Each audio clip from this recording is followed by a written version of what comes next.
Hey guys, how is everyone doing? Shout out to everyone on the chat. We are live, live, live, live, live. Beauty Spot, welcome to our membership. We have a new member in the house. We have a lot of new members, guys. Shout out to our members. Shout out to our new subscribers. We are on subscribe mode only for the chat. We are live on our main and backup channel.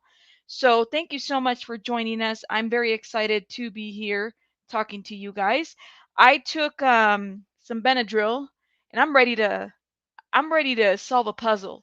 Let's just do it. Let's just solve a whole puzzle. I'm looking at your guys' comments. I'm happy to see you guys here. Let's do a little something right now to welcome our new members that have signed up over the weekend, over the week. Let's just do a little something. Thank you so much for your support.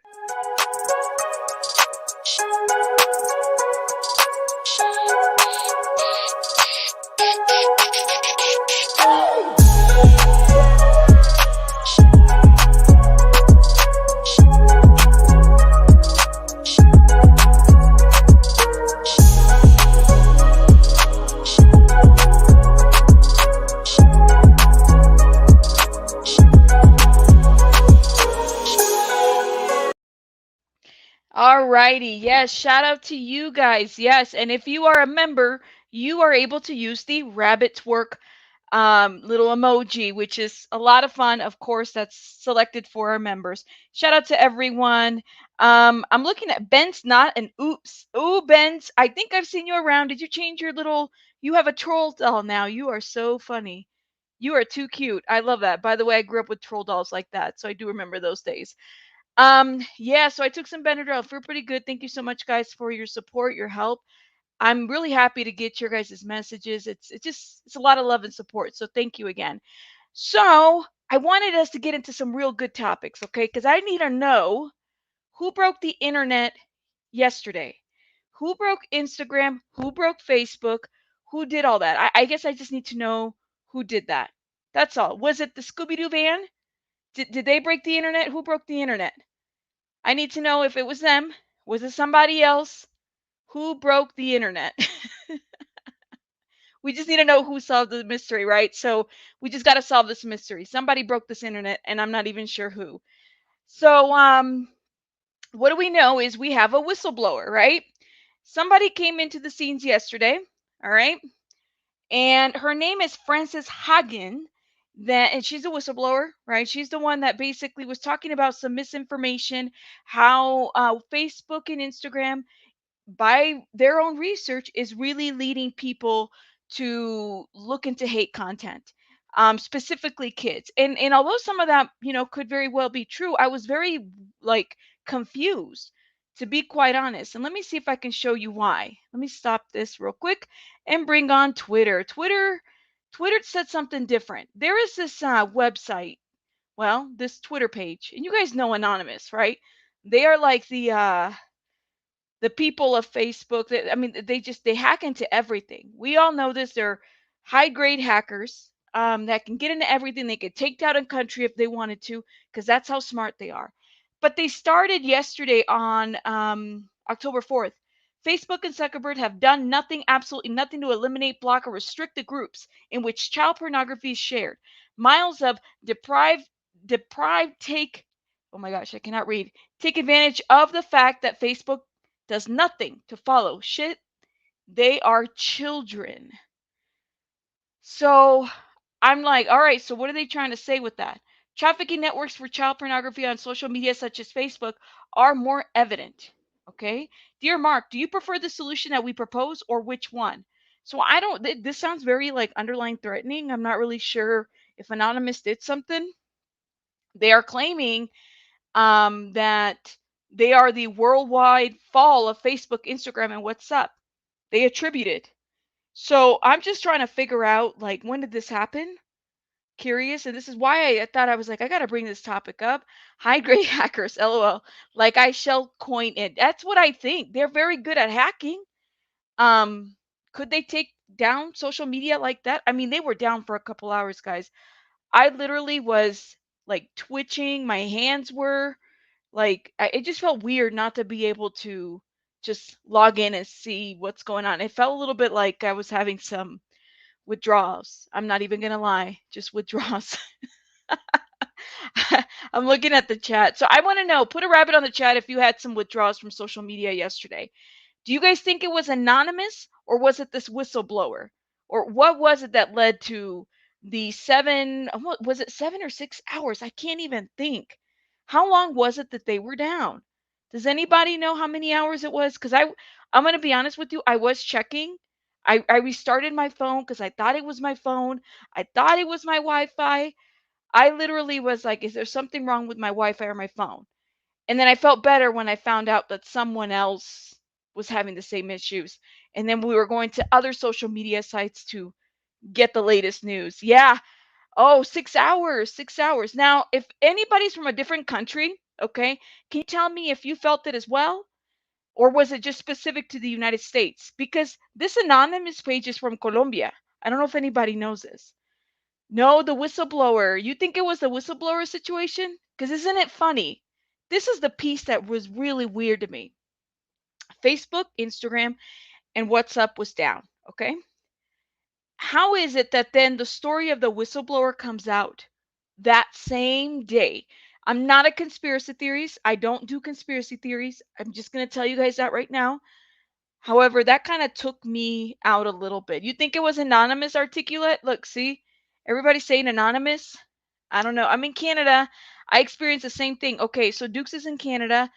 We have people from different countries here, and I know that because we have a pretty diverse subscription members and watchers. So this is pretty cool to know kind of what everybody is feeling. The whistleblower, allegedly, my opinion, this is what Marie O says. I don't know. I don't know. I say, I don't know. I don't know. Yes, it was in Canada as well. Look at that. So we did have different people from different countries. 6 hours. It was too long. And I literally thought it was me. I thought it was me. I thought it was my phone. I was ready to just change my internet. I'm just going to be honest with you guys. Oh, see, Fun to Be Blonde says anonymous, but don't come for me, guys, if you watch this. Yes, anonymous. Please, we are really good rabbits over here. We don't have problems with you. We don't want to be taken down. Denmark. So you have Denmark that had the stuff down as well. This is interesting. Okay, so it didn't just happen like in one, country. It happened everywhere. Everywhere. So, ooh, here we go. Um, whistleblower triggered anonymous. Do you think so? Huh. I mean, I just find it interesting that that came up and then anonymous kind of got on it as well. Well, was it anonymous first or was it the whistleblower? I just think that social media, not even social media, but the news kind of caters to us. Nancy says she didn't even notice. You know what? Good for you because I got to tell you, I did notice and I was triggered. I was triggered a little bit by it. I'm not even gonna lie. I kept rebooting my Wi-Fi connection. I was going and saying, yeah, me too. Me too. Anonymous doesn't make claims. Doesn't make claims without. Ooh, probably. Yeah. See, anonymous, they'll take it. They don't care. They don't care. Yeah, Nancy. Nancy, you have a life. Thanks, Nancy. See, Mexico, theirs were down to include in Messenger. Everything was down. Everything was down. So, what did we learn from this situation? We definitely don't need another Y2K situation happening where everybody's going crazy and buying toilet paper, buying canned foods. We've already had that a couple like last year with the Corona-19 situation. I don't know, man. I think we depend too much on Wi-Fi in general, and we depend too much on the social media stuff. So I don't know. I learned something with that situation, but let's look at this little whistleblower thing. Um, let's see. Here we go. So this lady right here, okay, which I think interesting that she would come out and just say, "I'm the whistleblower," because is she in hiding then? I don't know. Like, I think who was the last whistleblower that we had that was a pretty huge deal? Um, and I'm just kind of curious to know, like, is that something that you want to take on as a whistleblower? I don't think I'd come out, to be quite honest. Something like Facebook, which, you know, employs so many people, and there's just so much like information out there, it would be a hard thing for me to just own it and say, I'm a whistleblower. So she is 37, a data scientist from Iowa with a degree in computer engineering. She has a Harvard master's degree in business. For 15 years, she's worked for companies including Google and Pinterest. Ooh, okay, so I guess she's not really looking to be rehired by those companies anymore. I wouldn't have said anything if I was a whistleblower. There's some level of protection. We learned that we need to keep our phones updated with contact information and have a backup plan. LOL Discord. You know what I learned as well? There's nothing wrong with good old paper and pencil and writing down, like, what happened to the days where we had phone books, right? Some of you guys might say, well, what the hell is a phone book? I mean, do they still make those? do they do they still make those? I don't know.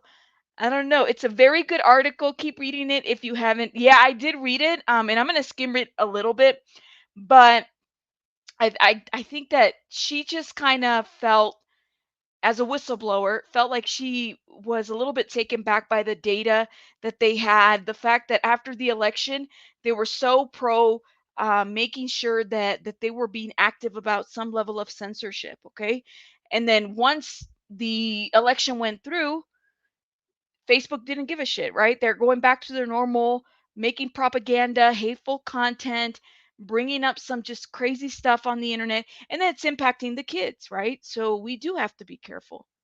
We definitely have to be careful. I don't know. Yeah, yeah. So I would be hiding if I was a whistleblower as well. I'm just going to be honest, especially with something like social media. That would be very scary to take on. Um, Not Today Sanctus says, yes, they still have phone books because my company advertises in them, still for the older population. Listen, I'm down for the phone books. Although there is this, like, don't kill trees situation, right? We don't want to kill trees, but I mean, some of the stuff we need to be able to. Articulate says, you have me laughing. What the hell is a phone book? Yes. I'm just going to share with you. I was talking to someone in the younger generation and said, hey, the phone books, those are still being used.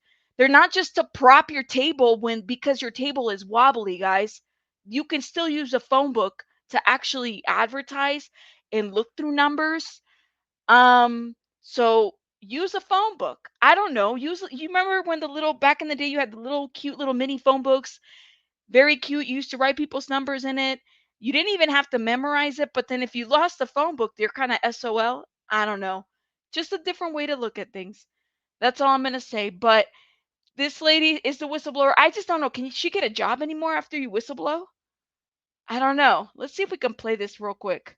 And if it'll allow me. There's something about the algorithm. Oh, Set so a much mood with ads. Savage X Fenty, serving a whole lot of style to keep you at the top of your game. Oh, Bras? Check. Undies? Check, check. I Lingerie? apologize for the underwear Check, check, check. advertisement. It's gonna play it. Savage X Fenty has it all. Get into it. Become an extra VIP member today to choose 2 bras for $29 They plus are kind of cute, 50% though. I off can't lie. everything else site-wide at savagex.com. All right, let's see if it plays it for us. Whistleblower Frances Haugen on Facebook's International Impact.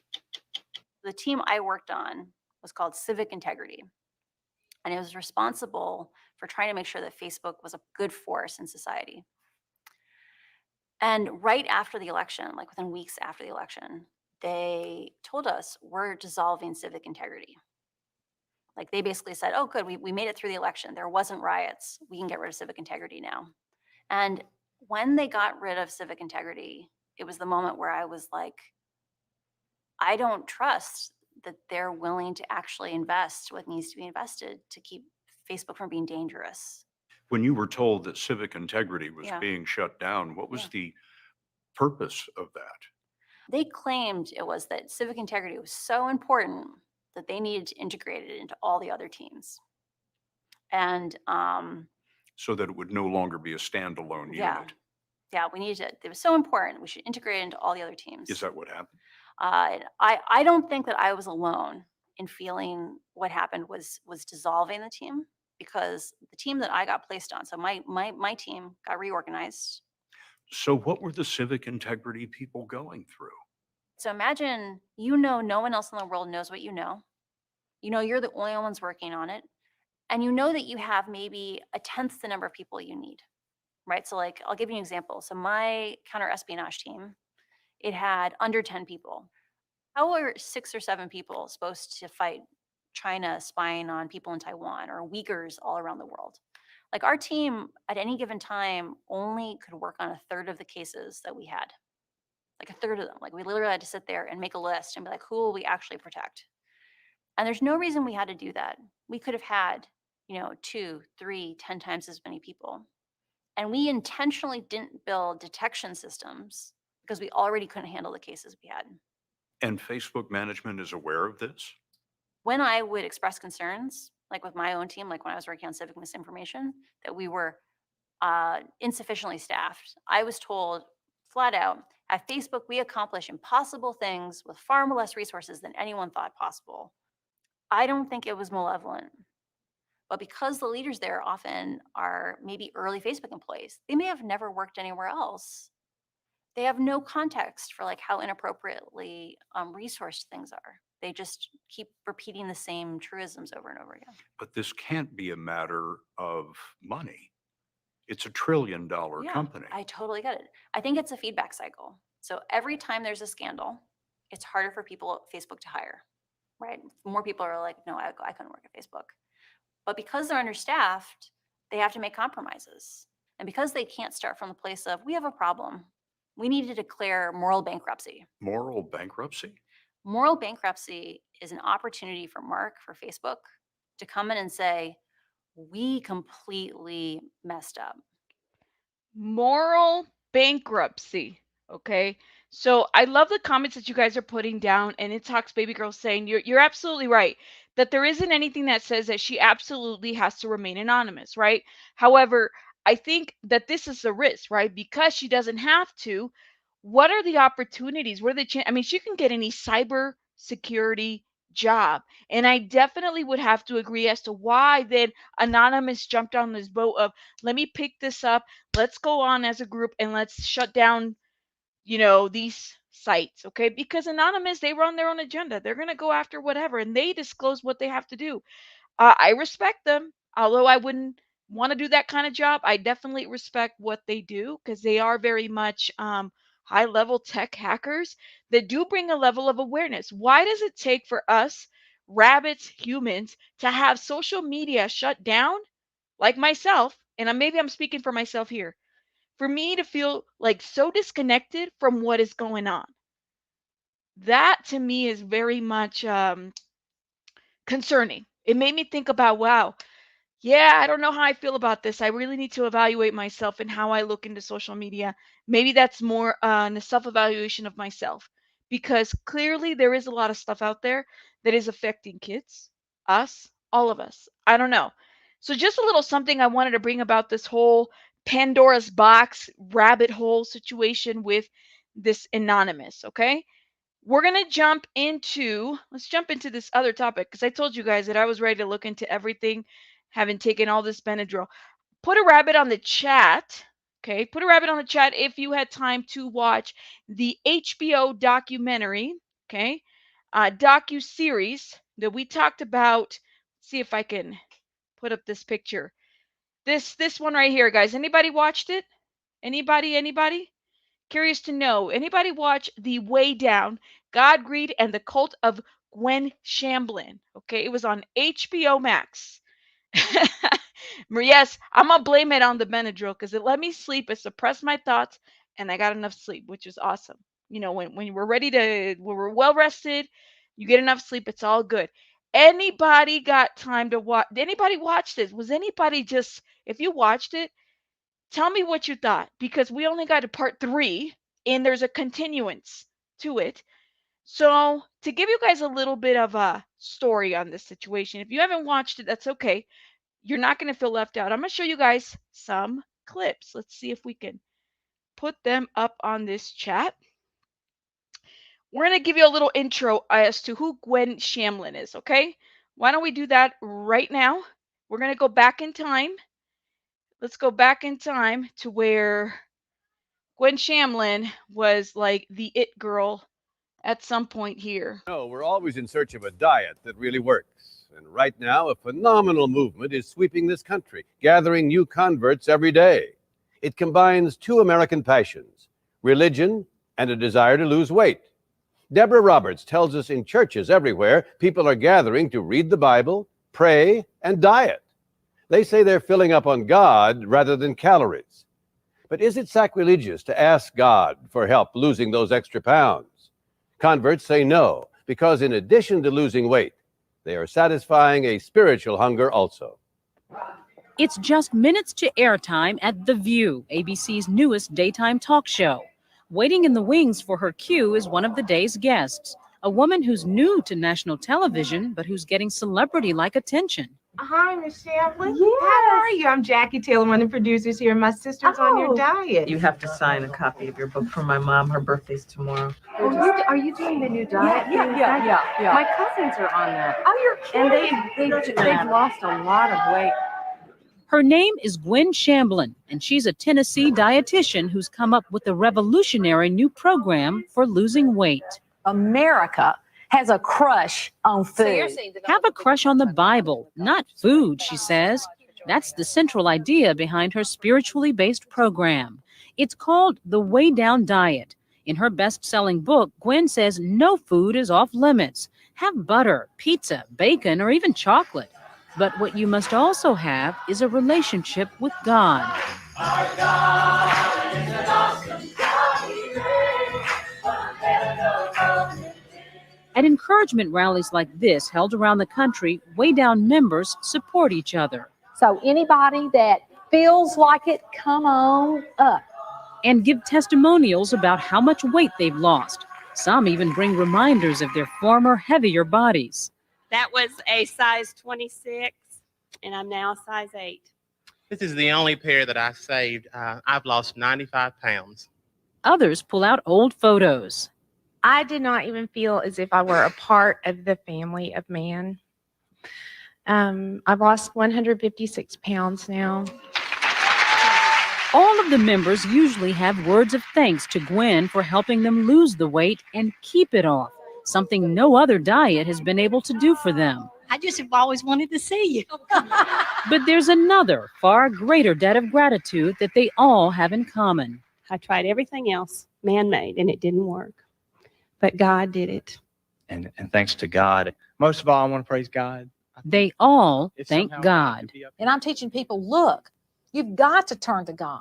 He can do better than Rocky Road ice cream. He can make you feel better than a binge. And that's what we're asking people to go back and do, is fill their heart up with that relationship. Gwen, who's never been more than 20 pounds overweight herself, tells followers that overeating stems from a deeper problem. Experts tend to agree, saying that people use food to soothe troubles that often reach back to childhood. But Gwen insists that overeaters are instead suffering from a spiritual void, which they're trying to fill by eating. Her advice? Pray when you want that extra piece of cake. Turn to the Bible instead of the refrigerator, and you'll end up thinner and more fulfilled. They don't feel the magnetism to the food anymore. God is showing them, I can deliver you. A lot of people would hear you, though, and sort of roll their eyes and say, come on, so you're telling me to just pray the pounds off? What we're talking about is a choice. They are making a choice to run to God instead of the food. Those who come to the Way Down workshop sign up for a 12-week course. For $100 a person, they'll go to the classes and talk about their progress, which they record in their journals. They also keep pictures of where they've been and where they hope to be. My smallest was a size 2. No.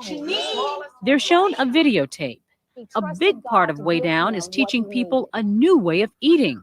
They can only think about food when their stomach growls. And that eliminates a lot of focus on food. So you're saying only eat when you're really hungry? Yes. And only eat until the point where you're slightly full? Right. And you don't have to be legalistic with that, because if you mess up, so what? You just wait for the next stomach hunger. These women from New York and Connecticut strongly believe in Way Down. Some have been members for a few months, others a couple of years. Collectively, they've lost nearly 300 pounds, and all agree that retraining yourself to eat is the key to successfully losing weight. They all told us that over the years, food had become an escape from anger, depression, and stress. Diane Powell says her stress surfaced after the birth of her last 2 children. I am an emotional eater. When stress comes, I reach for ice cream or I reach for that extra helping of food or whatever. You know, hey, food, come and satisfy me. Make me feel better. When God is saying, hey, I'm here for you. I'll make you feel better. Just come talk to me. Gina Barku of New Rochelle, New York, also learned to control her emotional eating through spirituality. She's lost more than 50 pounds. But I still struggle.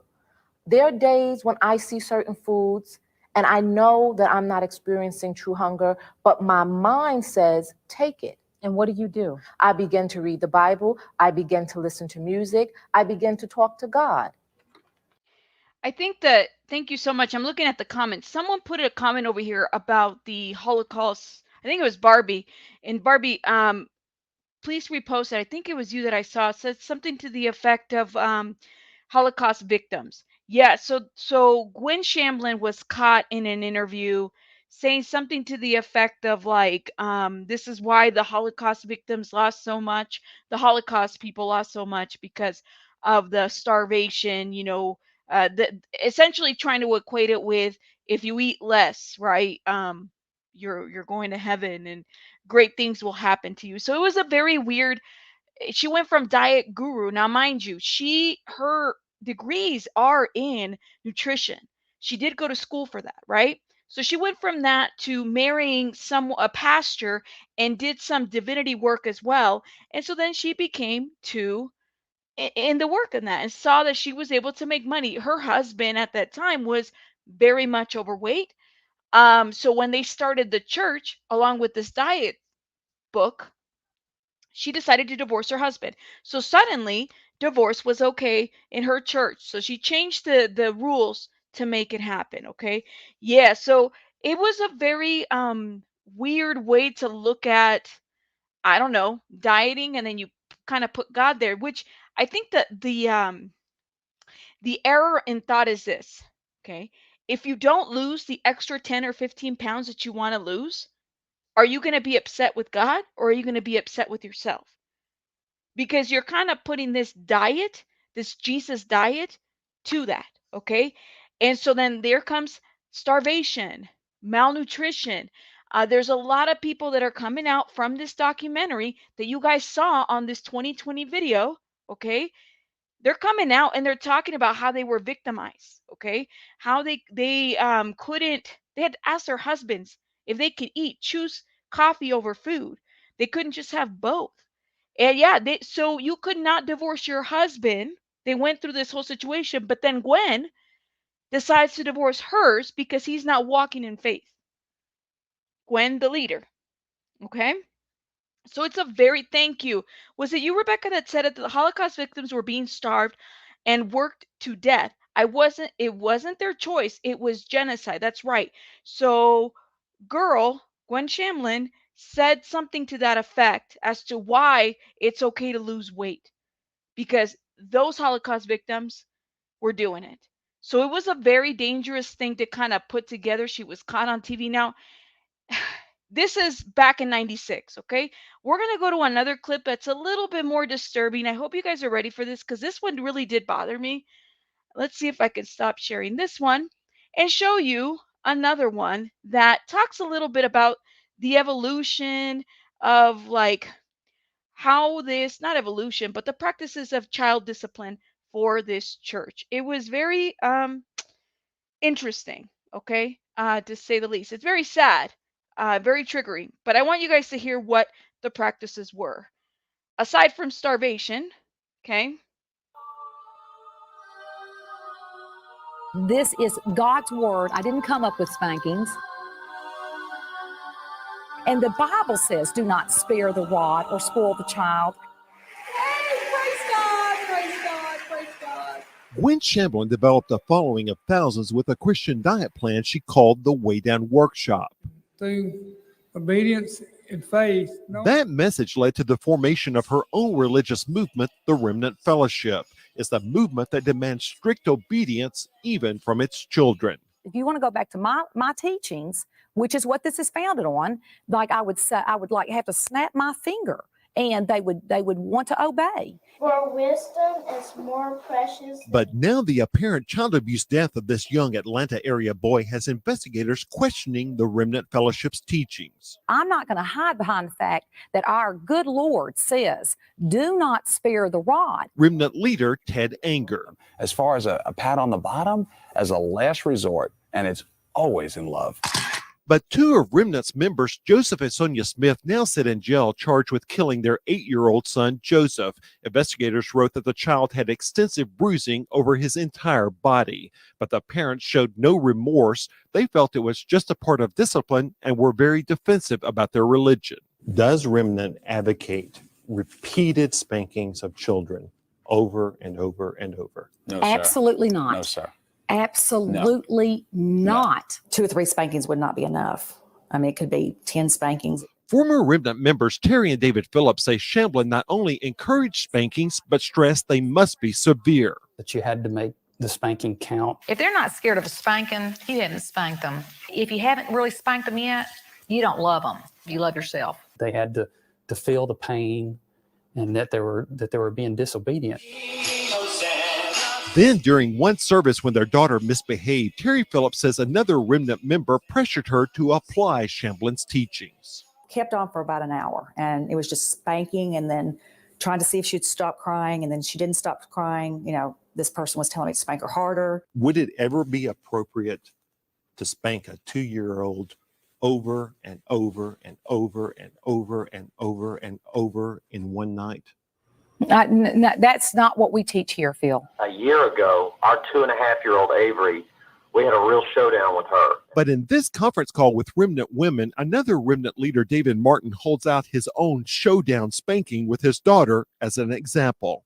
And we had a leg spanking over and over and over and over and over and over again, and one evening. Okay, you're listening. Okay, well then you need to talk to David Martin about that then, because that's not. And you agree that was the perfect way to handle a child. David Martin had a real showdown. It was a one-night showdown, and that child never forgot it. But are you asking, does that go on very often? Are you kidding? No, it does not. It is so rare. And it is only strong-willed children. And the love that I have for my family. In fact, Joseph Smith told investigators that he dealt with his own strong-willed child by spanking him with glue sticks.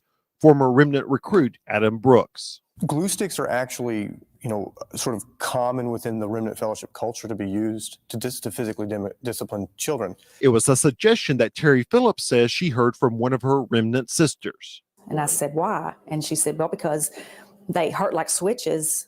It really hurts, but it doesn't make marks on your children. Tell me about the use of glue sticks to spank children. Was not from here. It came from a member somewhere, someplace else, because it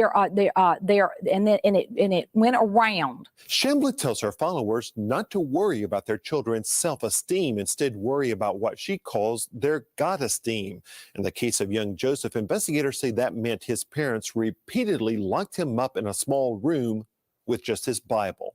Does Remnant advocate locking children up for lengthy periods of time? We don't advocate locking them up for any period of time. Absolutely not. I have a tape of a telephone call between you and Sonia Smith.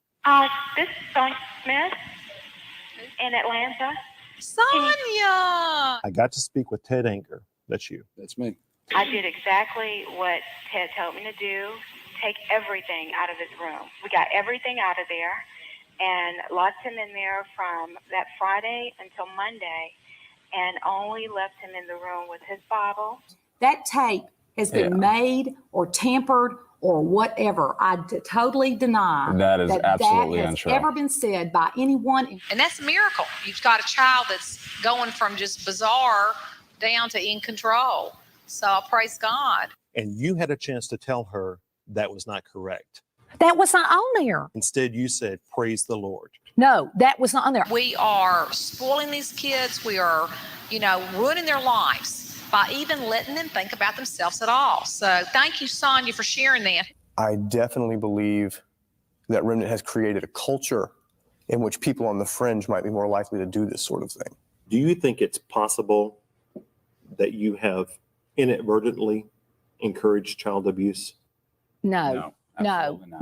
You can have peace in the entire family. Shamblin says everywhere she looks, she sees lives that have been changed by her teachings. But critics say she ought to take another look into the face of this child of God. Do you fear for other remnant children? Yes, I do. Phil Williams, News Channel 5.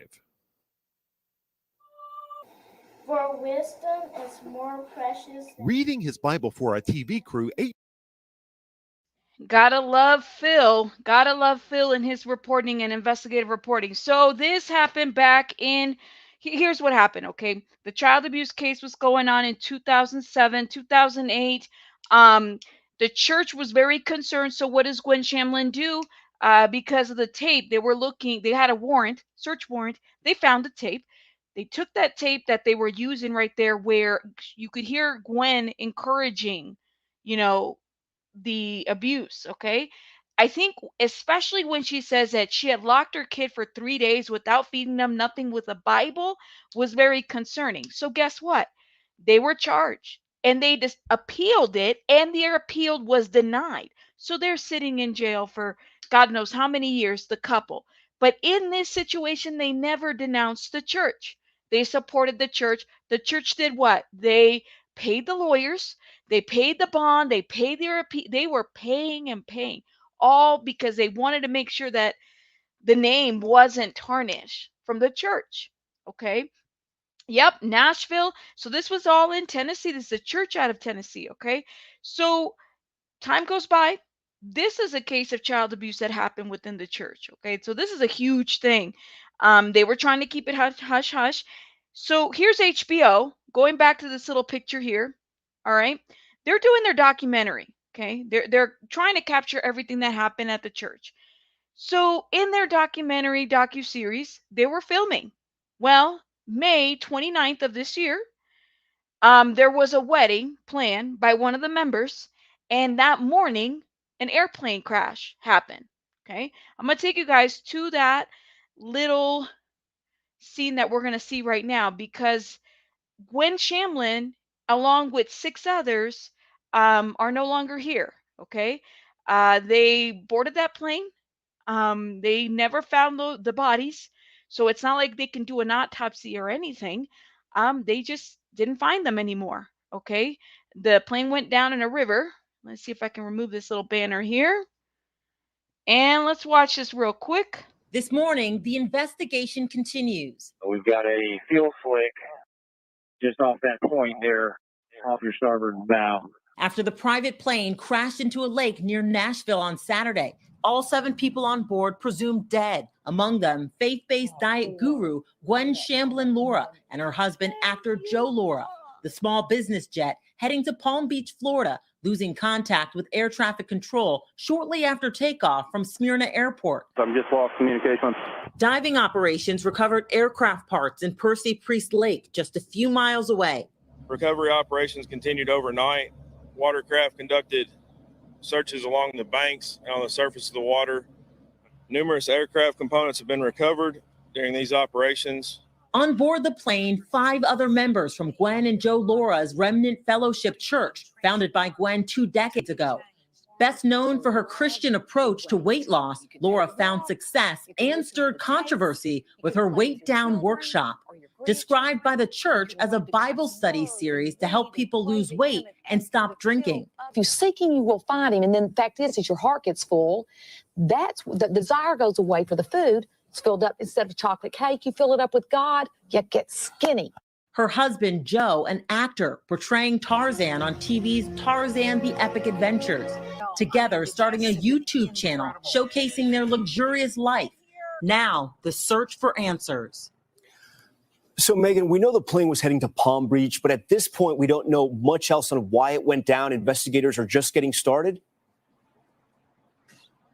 Tom, that's right. We know that the NTSB is leading this investigation, sending 2 of their agents to the scene. They're going to be focusing in on the pilot, the aircraft itself, as well as the environment around it. We know that preliminary results could come in about 2 weeks, but this complete investigation isn't going to be done for about 2 years. Tom? All right, Megan Fitzgerald for that honest, developing story this morning. Megan, thank you. Hey, thanks for watching our YouTube channel. Alrighty. Find your favorite recipes. Thank you, sir. Interesting, right? Yes, they have not found a body. So, you know what, Articulate? I think that's a correct statement. We don't know what happened to them. Okay, that's just one rabbit hole.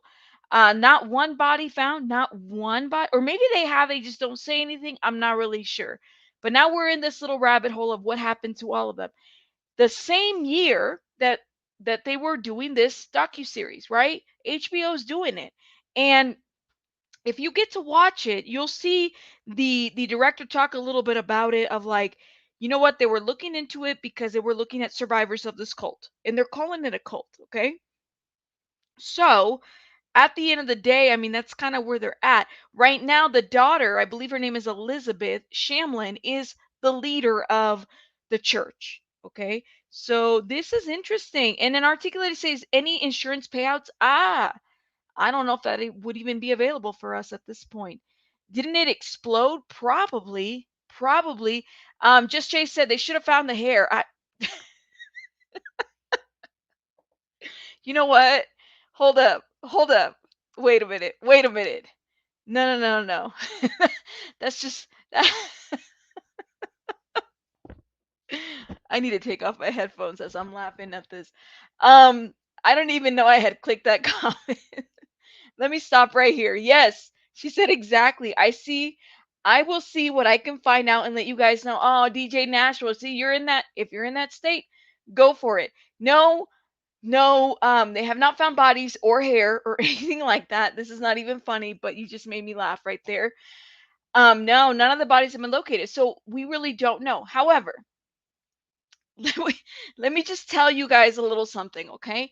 There was a custody issue happening with Joseph Lara, which is Gwen Shamblin's now husband, right? Now he and Gwen are presumed dead at this point, okay? You guys are messy. Stop with the hair and the beavers. I'm trying to be serious. You know what? I need a little. Let me just do this right here, okay? Because I need a little rabbit break. Hold up.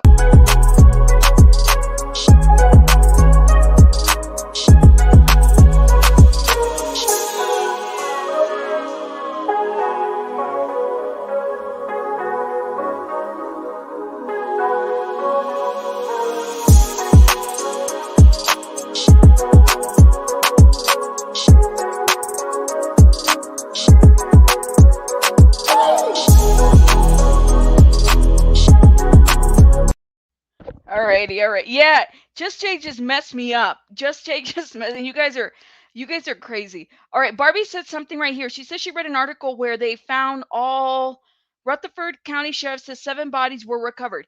Okay, so after the crash, if you can let me know, because I was looking and I was still under the assumption that they had not. And I'd also like to know the time frame of it. Yes, you are forgiven, Just Jay. You just completely distracted me with the focus of the hair. All right, let me stop. So that being said, this is a very interesting situation, wouldn't you say? They're doing this documentary, okay? And by the way, Chrissy Teigen, okay, is also a producer of this documentary. That took me by surprise as well. I don't really know. I'm just like, whoa, this is a little bit crazy. Not today, Satan says, but were they the correct bodies? See, there's that rabbit hole right there. Yeah, I need to see some identity. I need to see that somebody identified them, but this church is not going to give statements. I don't know, you guys. This is I don't know. You know what, Rebecca, you're awesome. I'm actually doing pretty well. I'm trying not to laugh, and I'm also trying to be serious. So I'm trying to take both of it inside. Yes. So check out the HBO docuseries. HBO Max, they do a 14-day subscription before you decide to actually, do the charge. So you have like 14 days free. I would try it out. Just check it out. There's a bunch of great documentaries there. I like HBO Max. I like it. I find it better than Hulu and Netflix and all this other stuff. But they're pretty good. So they were in the midst of trying to figure that out. And then this happened. Crazy, huh? Crazy. All right. So moving on from the hair, okay, and the hairspray. I'm looking at the comments real quick. Yeah, right. Okay, Aquanet. That's right, Aquanet. We're gonna move on from that. We're gonna move into the whole Brian Laundrie rabbit hole situation. Okay. Now I really cringe thinking about this situation. Let me tell you why. Okay, because there's just so much attention to it. There really is. There's a lot out there about it. But I was watching. First of all, I was watching the sister. Okay, and then I was watching the second video cam. And then I realized, I was like, yo, we really missed a lot. If had they released a second video cam, I mean, these officers are going to need some lawyers. I have a feeling, I don't know how you guys feel about this situation, but I think the sister knows a lot more than what she's saying. I could be wrong, okay, in good faith, but I don't know. You guys let me know what you guys think of this little interview. We're not going to watch the full 18 minutes of it. It is available, but she's talking to protesters outside of the house. Yeah, let me play this a little bit for you guys. Thank you. You're talking about Christmas. They're not talking to us either. Why aren't they talking to you guys? If I knew, I would say. I don't know. Do you think they're involved, your parents? I don't know. You don't know. We know. You're not involved? We have literally been finding everything out with the news with like everybody else. My kids are upset. You're upsetting my neighbors, and all we want to do is let you guys know that we don't know. What happened? What did you guys do on the 6th through the 8th at Fort DeSoto? We were at Fort DeSoto on the 6th. We got there at around 2 o'clock, and we left around 8 because the kids had school the next day. On the 6th? On the 6th. We only stayed for about 6 hours. Who was there? My mom, my dad, my brother. Would you guys be willing to go on record to say that you would like your brother Brian Laundrie knows all this. They've known to this turn since himself over What to the what authorities? what was going on at Fort DeSoto campground? What were you guys doing there? Like where there was a campfire? We had s'mores, we had dinner. What did Brian say anything about Gabby? We had our kids there. Nothing came up. He didn't say anything about Gabby. No, we've told the FBI everything. Did Brian go? The world does not need to know what the FBI knows. That's why we're silent. They've asked us to not say anything. Really. This is me coming out against them. They're suffering. Big We're time. suffering. Well, They're suffering. To be fair, I they lost a life. understand your view. I mean, to be fair, they lost a 100%. life. So I know. I really I feel bad for you, but again, I don't feel bad I know. for you. That's fine. You feel how you feel. We hope how we feel. My kids are upset. You're upsetting my children, who are very upset that they had to find out that their aunt died from you people screaming it at them from the house. So that's not Where fair. was that at? On Saturday when you were here. Your aunt died.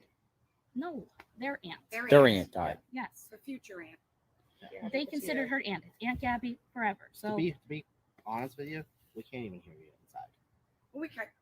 I mean, So where else have you seen Brian since that's September it. I 1st? have not seen anybody after 8 o'clock on September 6th. I have not spoken to my parents. How long did they stay there? Do you know? Like at I the don't Fort DeSoto campground? Did Brian go off on his own into the woods or anything? We don't what we've know. been told, we know as much as you. Did you? So when he came here September 1st, right? You said he came. What did he come here for? My parents wanted to surprise the kids to pick them up at school. I did not know that Brian was with them when we had previously planned to hang out with them. This is not what we want to be doing. This is not how we want the world to find out when we're angry and upset. But I can't have my kids be crying for 3 days in a row. What did the FBI take out of the house here? Like what? Nothing. They came here though. Yes. We During met with them multiple times. you met with them multiple times. Did they ask you for like polygraphs or anything like that? No. No. We're not. We don't know. We're not involved in this at all. He's my brother, and that's it. The parents, we've been outside the parents' home for 2 weeks straight. I know. I've been There's watching. parents' home for 2 weeks straight. I know. I've been There's watching. there's people out there. They feel your family's involved. A cloud of suspicion. The reason why we're here for you is because the media ended up misconstruing what I said when they asked me if I had seen my brother like I said in the beginning, they didn't say, have you seen Brian? It was, what's the weirdest thing about this all? It was, I haven't been able to speak to my brother. I tried to contact him after this. I tried to contact my family after this. I hadn't been able to speak to my brother. Do you know about any additional burner phones? I have no idea. So you don't know nothing. No. Like, He's after. my brother that I don't talk to that much. And the parents ain't talking to you. Your own parents are not talking to you for what reason? They just. The lawyer said not to. Who's the lawyer? Their parents' lawyer. Their lawyers. Now, I have a question for you guys. You guys are going crazy on the chat. I'm kind of curious to know, do you guys think that it was wise for the sister and the sister's husband to be talking to protesters outside and then they're being filmed, or there's a video there? I mean, I find that to be a little bit concerning, okay? But I think what is concerning to me is not so much this video, it's the very, very first one, okay? I don't know. This whole situation is a little bit weird and it just keeps getting weirder, okay? I think the other thing too is I want to know what Dog the Bounty Hunter is doing. Like, I know he's aiming for another reality TV show, but this is like, okay, what is he actually doing in this case? Is he actually keeping up with, is he working with the FBI, against the FBI, working locally with people? Is he up in the mountains? I really, really, really don't understand where all of this is gone. Okay. So I am a little like concerned about the manpower, energy, and social media power that has gone into this situation. I'm just going to be very, very honest with it. Thank you so much for the super chat. We will make sure we do a little rabbit twerk for you, Leia Juju, at the very end. So I'm curious to know what you guys think.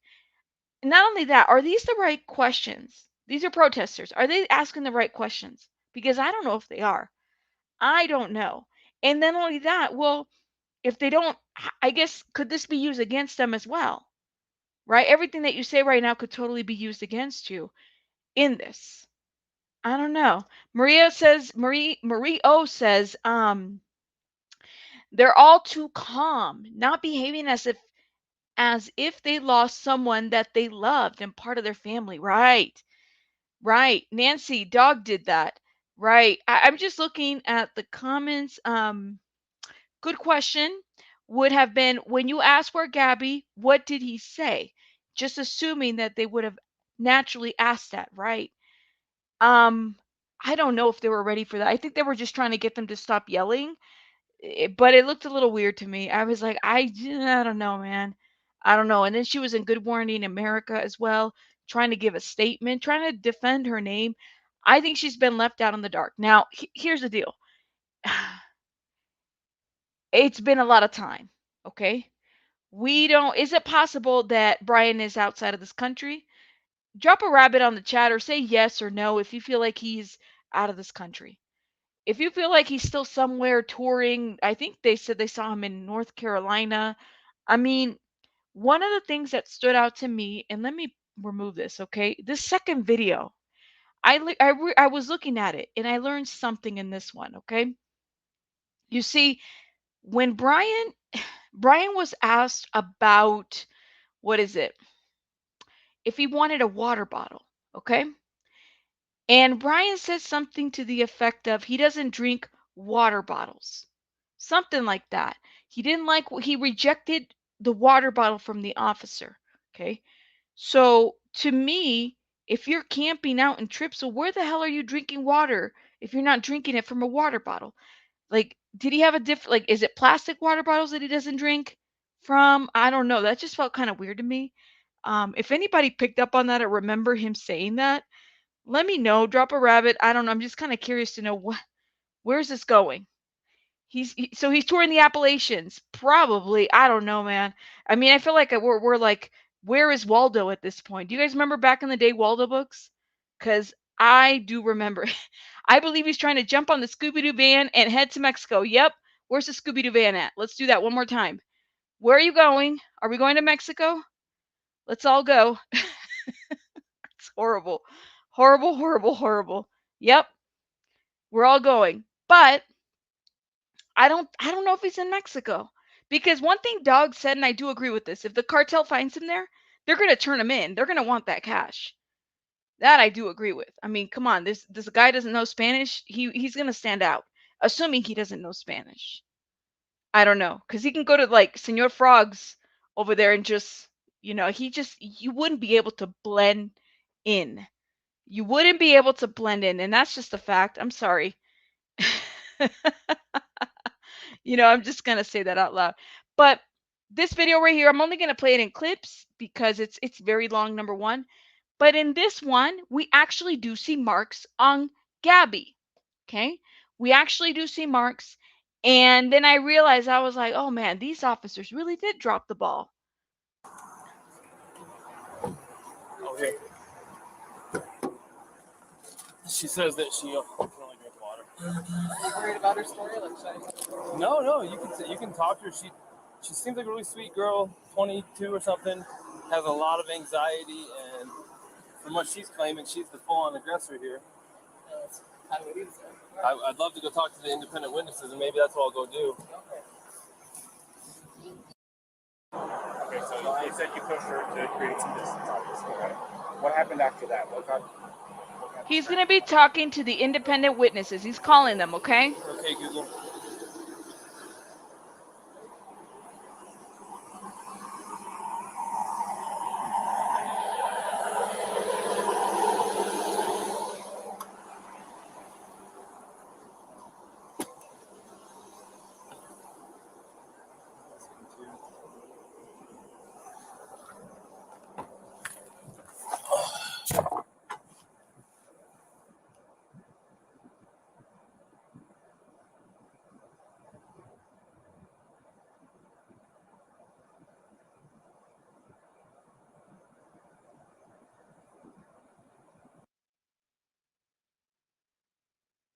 Police, how are you? Hey, we got this van stopped, and we've separated the male and the female, and we got both of their stories. Now that we're not looking for them so intensely, I was just wondering if you had a minute to just kind of repeat to me what it is exactly you saw. No problem, sir. Yeah, so I was talking to my friend across the street near the Forest Service building, and I just noticed that this couple was sort of arguing a bit, and I wasn't staring at them, but it did catch my attention. And what I noticed is it seemed like they were sort of squabbling over a phone. I want to say that he was trying to grab her phone, and I'm not sure exactly why. And then it seemed like he had sort of blocked the one side of the van and sort of wasn't letting her in. And then the male was stepping into the driver's seat, and she was trying to get into the van, and he said something about, why are you being so mean, something like that. And I remember he sort of hit him a few times, and it wasn't like slugs in the face, but just kind of like two kids kind of fighting. They reminded me of very mature, I don't know, children. So did you guys hear that witness also said that she had hit him? I mean, he's trying to describe the hit as like, well, it wasn't that like big blow or anything, but there was a hit. So here's someone else saying that there was a hit. Mind you, that 911 dispatch call said the same thing too. Somebody had hit. Somebody had hit, right? So this is very concerning. Yes. And thank you so much. And I know that this is, yes, trigger warning, guys. This is the triggering stuff. I do apologize for the content. I know it's a little triggering. We try to kind of make light of the situation. So just, heads up on that. I do apologize on that. Yes, and I did hear about the credit card situation. We did read the warrant on that situation, but yeah, just a heads up, okay? I do apologize. I'm trying to be very light. We're not going to play the whole thing. But there seemed like something was off, like a weird vibe.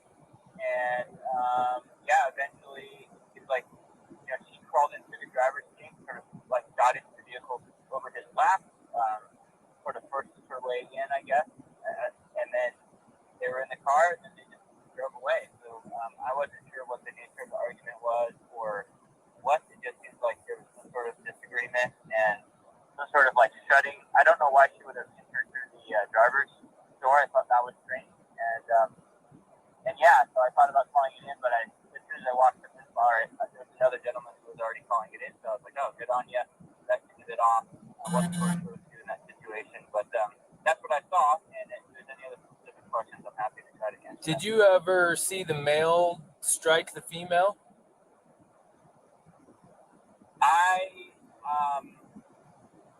would say that I think I saw maybe a push or a shove, but not like a full-on punch to the face or anything. Okay, so the the witness had already said I did, this is what I saw. So now the witness is kind of minimizing what he saw. So it was like, well, not like a big hit, but there was a hit.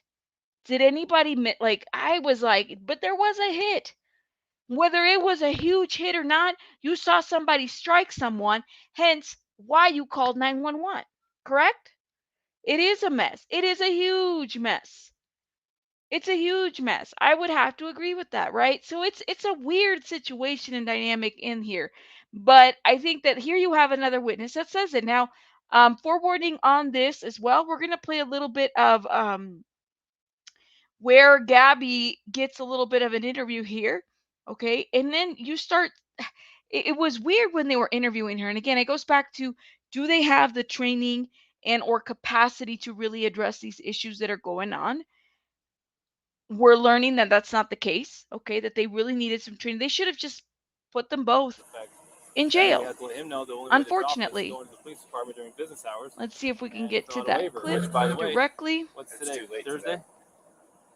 So it won't be till tomorrow. Let's I know see. it, I think. Yeah. Which I'm sure he's going to want to drop it. Well, the other part of it is they said they've been on 4 or 5 months. That they've Right. So I'm looking and see, here it this is. Really bad news. So let's talk. It's cold water. Hell yeah. Okay, Gabby, when you grow up and you're a full-grown man, this is what you'll drink from. Plus, it's ice cold, and so I'm going to drink from it. Sorry.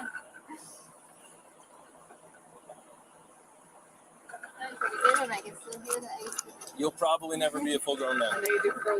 Then you can do your curls. So, look, I'm going to speak to you frankly. I have a daughter almost your age, and I'm looking at you not so much like a suspect, but also as kind of a victim in the sense that you're dealing with some struggles emotionally and mentally at your age. Probably they'll work themselves out as you get older. There's a lot of angst at your age, and I remember being your age too. And hopefully it works itself out. But the stuff you did today that contributed to this, because you both contributed to this, is as a result of your inability to cope with the anxiety and the stress that you're having. So in a way, you're kind of a victim of this. I think you would have done better if you had the skills to do better. But you don't learn skills until you learn skills, and you're not. See, what are you doing, officer? What are you doing? This is that therapist. Like, I'm like, this is where you bring up a professional that would be able to assess this, okay? Right there, I was like, that was really poor judgment. Unfortunately, right? Like this justification of she's very young. She's kind of like my daughter, right? This, when you're connecting with the victim, okay? But you're also the officer that might have to put her in jail. You're kind of the victim, but not really. That's what he said. He said that. That's right, Fun to be Blonde. He said that you're kind of the victim, but not really. Wait a minute. But when they went over there and they called Brian a victim, because they called him a victim, his face, his behavior, his body language completely changed. Like, oh, I guess I'm not getting in trouble. I must be a victim, right?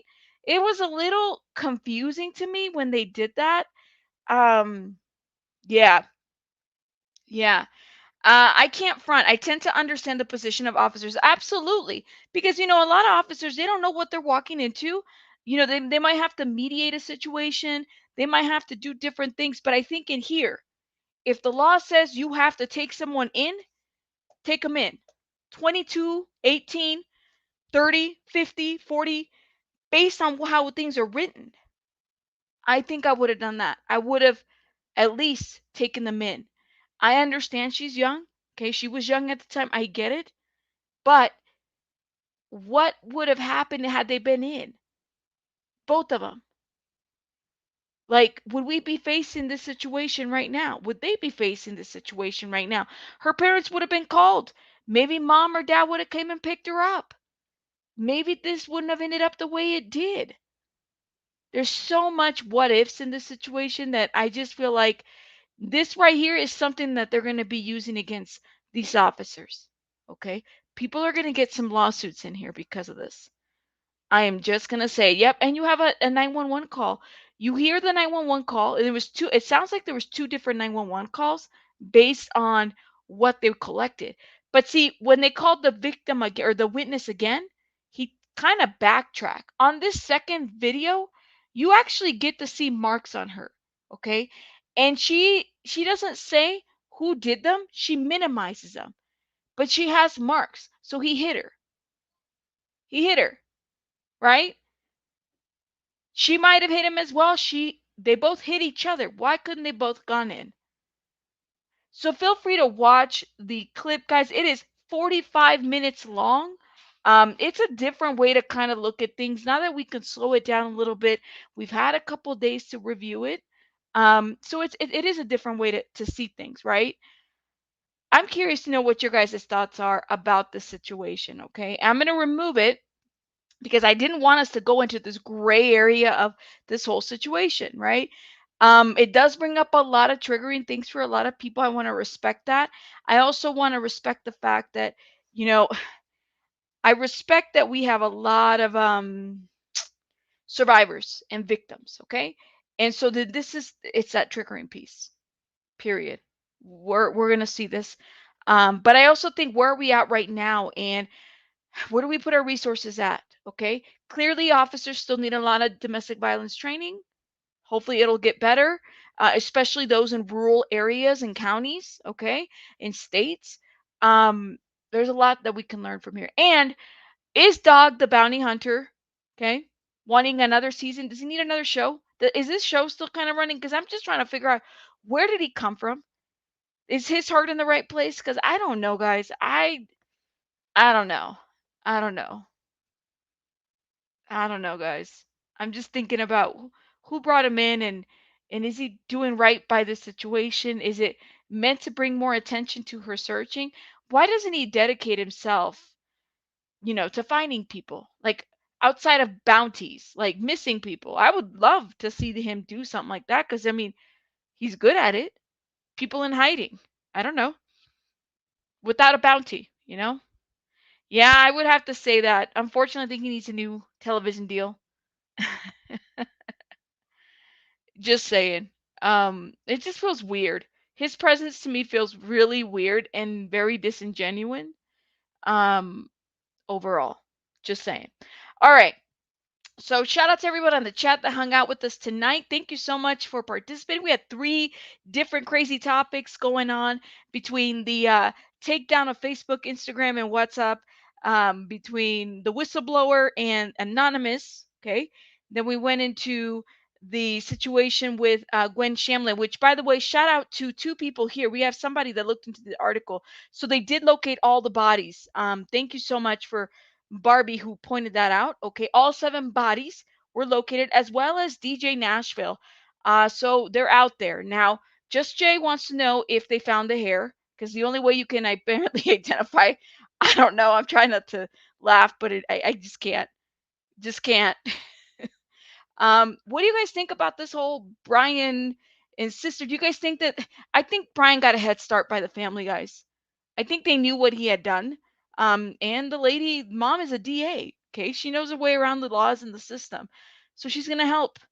She's going to help. Okay. But at the same time, she did it so that, interesting that we had to get a warrant for her stolen card and her money.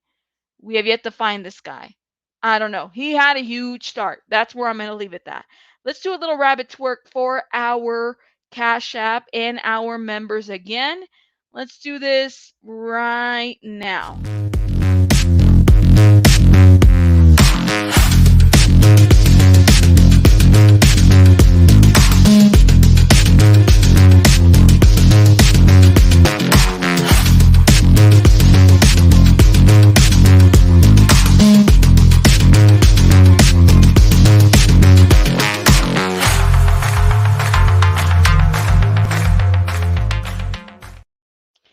Yeah, we had some heavy topics, okay?